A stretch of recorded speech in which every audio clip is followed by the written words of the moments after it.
Friends, gather round, let's talk tariffs, baby. Specifically the tariff tornado that President Trump just unleashed upon the world.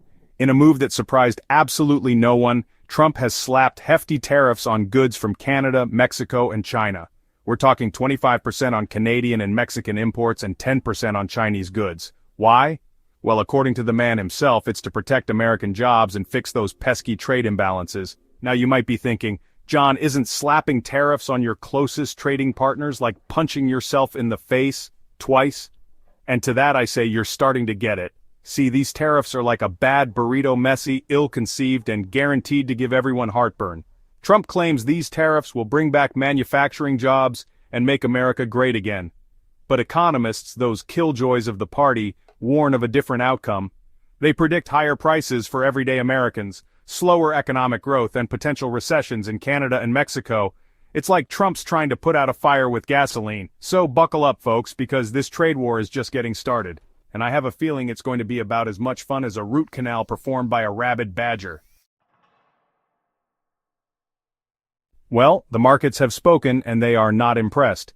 News of Trump's tariffs sent shockwaves through the global economy, with stock markets plunging faster than a skydiver with a broken parachute.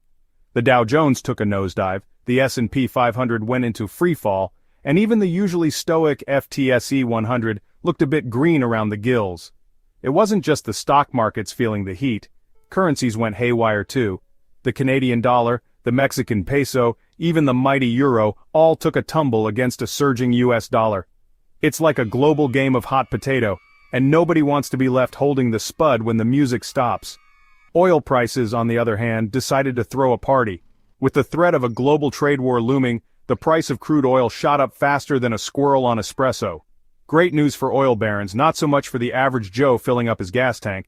So the initial reaction to Trump's tariffs has been about as predictable as a toddler throwing a tantrum in a toy store.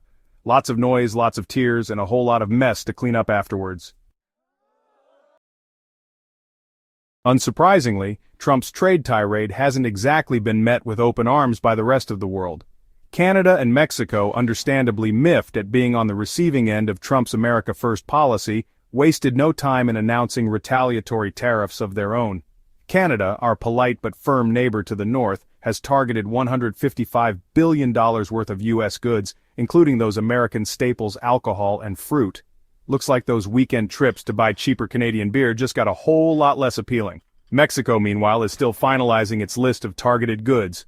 Knowing them, they're probably picking items with maximum symbolic impact. Maybe baseball caps, or those little American flags people wave around on the 4th of July.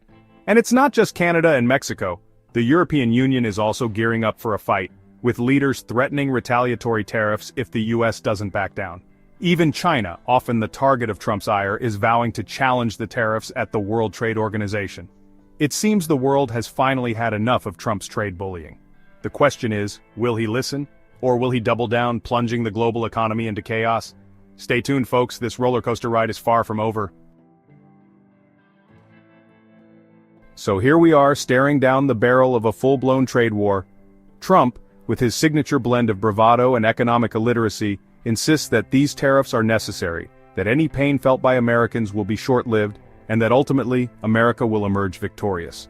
We're going to have a little bit of short-term pain, but we're going to have long-term gain, Trump declared, with the air of a man who's never actually experienced either. But economists, those pesky purveyors of reality, paint a far bleaker picture. They warn of higher prices for consumers, job losses in key industries, and a slowdown in economic growth. Some even whisper the dreaded R-word recession. So, who's right? Is this a case of short-term pain for long-term gain, as Trump claims? Or are we about to enter a self-inflicted economic tailspin? Only time will tell. One thing's for sure, average Americans are going to feel the impact of these tariffs, whether it's at the gas pump, the grocery store, or in their own wallets. And they're right to be worried, because when it comes to trade wars, there are no winners, only casualties.